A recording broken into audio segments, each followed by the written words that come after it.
وزارتوں کا بٹوارا چل رہا تھا اور یہ کوشش کی جا رہی تھی کہ کس طرح ایم کیو ایم کو ان کی سیٹوں کی تعداد کی نسبت سے بھی زیادہ وزارتیں ملیں.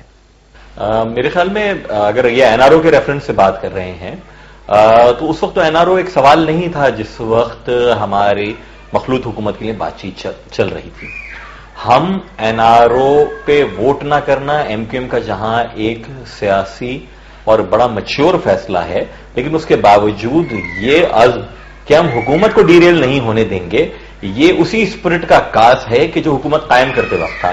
ہم نے تو حکومت اس وقت جوائن کی ہے کہ جب وفاقی وزارتوں میں تقسیم کا فارمولہ پہلے سے ہی طے ہو گیا تھا. عوامی نیشنل پارٹی، جمعیت علماء اسلام اور پاکستان پیپلز پارٹی اور میاں نواز شریف کی پی ایم ایل این کے دوستوں کے درمیان. ایم کیو ایم تو بعد میں وفاقی حکومت میں شامل ہوئی ہے. ہماری بنیادی کوشش یہ تھی کہ ہم دو اہم نکات کے اوپر پاکستان پیپلز پارٹی کے ساتھ اتحاد کریں. پہلی بات، شہری اور دیہی کے خلیج کو ہمیں بانٹنا ہے اور سندھ کی دو بڑی سیاسی جماعتوں کو آپس میں قربت کے رویے اختیار کر کے لوگوں کو ایک پازیٹو میسج دینا ہے. اور دوم یہ کہ اگر جمہوری جماعتوں کو عوام نے ووٹ دیا ہے تو اس ووٹ کے سہارے وہ مینڈیٹ ملک میں جمہوریت کے تسلسل کے لیے کام ہے. وہی اسپرٹ ہماری اس وقت تھی، وہی آج بھی ہے. اور پھر معاملہ صدر آصف علی زرداری کے الیکشن کا. ایماندار قیادت اور نڈر اور امین اور جن کے دامن پر کوئی چھینٹا نہ ہو، یہ تمام معاملات، اچھی طرز حکمرانی اس وقت کیوں نہیں اٹھائے گئے جب صدر آصف علی زرداری کے کینڈیڈیچر کو بحیثیت ایک candidate for the presidency M Q M نے سپورٹ کیا؟ اس وقت ایم کیو ایم کا صدارتی امیدوار الیکشن میں کون تھا؟ متحدہ قومی موومنٹ نے آصف علی زرداری صاحب کو قائد تحریک جناب الطاف حسین نے صدارتی امیدوار نامزد کیا. متحدہ قومی موومنٹ یہ چاہتی ہے کہ ملک میں سیاسی میچورٹی آئے اور افہام و تفہیم کی سیاست کا فروغ ہو. بدقسمتی کے ساتھ جو ابھی بدعنوانی اور کرپشن کے الزامات آئے ہیں وہ تو کبھی بھی ایم کیو ایم نے انیشیٹ نہیں کیے. وہ سب کے سامنے ہے کہ وہ پی ایم ایل این نے اپنے زمانے میں کیے یا وہ پرویز مشرف صاحب کے زمانے میں جو احتساب شروع ہوا تھا اس میں کیا. ہم کبھی بھی اس میں فریق نہیں رہے. ہم یہ سمجھتے ہیں کہ جن لوگوں کو عوام نے ووٹ دیا ہے عوام ہی اس کے بہتر منصف ہیں، عوام ہی احتساب کرتے ہیں. ہاں یہ ضرور ہے کہ اگر مجھے ووٹ ملا ہے تو میں پھر اگلے 5 برسوں تک ایسا نہیں ہے کہ مجھ پر کسی کو انگلی اٹھانے کی ضرورت نہیں ہونی چاہیے. ہم ہر دم احتساب کے لیے، ہر دم تنقید کے لیے اپنے آپ کو حاضر کرتے ہیں. اور جس وقت ہم نے جناب آصف علی زرداری صاحب کو سپورٹ کی ہے اس وقت بھی اور آج بھی جب سندھ اسمبلی میں ہم نے ان کی حمایت میں ایک دفعہ پھر این آر او کے فیصلے کے بعد بھی ان کی حمایت کی ہے، وہ اسی سوچ کی عکاس ہے کہ ہم یہ چاہتے ہیں کہ اس ملک میں فہم و تفہیم کی سیاست جو ہے وہ فروغ پائے. پھر ناظرین، حوالہ صدر آصف علی زرداری کا 9-0 کا دورہ پیپلز پارٹی کے لیے بھی بڑا اہم دورہ تھا، ایم کیو ایم کے لیے بھی بڑا اہم دورہ تھا. سوال یہ اٹھایا جا رہا ہے پیپلز پارٹی کی طرف سے کہ جب تمام ایم کیو ایم کی قیادت لائن بنا کر زرداری صاحب پر پھول پتیاں نچھاور کر رہی تھی، اس وقت کرپشن کے معاملات کیوں نہیں اٹھائے گئے اور اس وقت ان کے دورے کا 9-0 کے دورے کا بائیکاٹ کیوں نہیں کیا گیا؟ متحدہ قومی موومنٹ نے جناب آصف علی زرداری صاحب کا 9-0 پر جو ویلکم کیا ہے، وہ الطاف بھائی نے اپنی اسپیچ میں بھی کہا کہ ہم فارگیٹ اینڈ فارگیو کی پالیسی اپنانا چاہتے ہیں. دیکھیں، ہم قبائلی کلچر کو فروغ نہیں دینا چاہتے کہ اگر ماضی خراب تھا، اگر ماضی میں ہمیں لاشیں اٹھانی پڑی تو مستقبل میں بھی ہماری آنے والی نسلیں جو ہے وہ لاشیں اٹھاتے رہیں.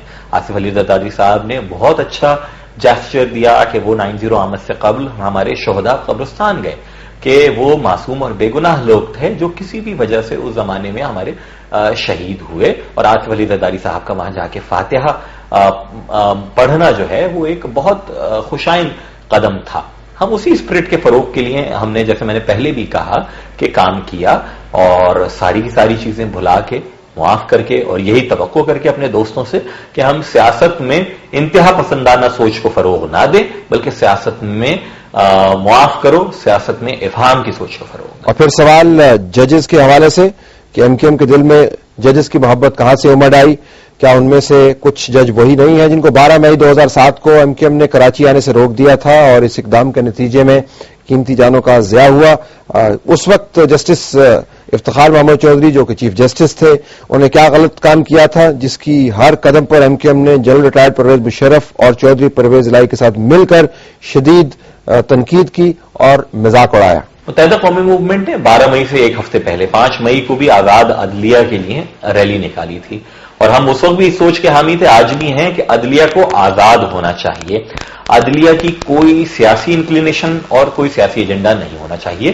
اور اگر آج عدلیہ پاکستان میں اچھے طرز حکمرانی کے لیے، عام آدمی کے مسائل کے حل کے لیے حکومت کی رہنمائی کرے تو اس سے زیادہ کوئی خوشائند بات نہیں ہے. جہاں تک یہ بات ہے کہ 12 مئی کو کس نے روکا، 12 مئی کو وہ سیاسی حالات ہو گئے، وہ پولیٹیکل وائلنس ہوا کہ جس کی سب سے بڑی وکٹم MQM رہی کہ جب ہمارے 14 ساتھی شہید ہوئے اور 30 سے زائد زخمی ہوئے.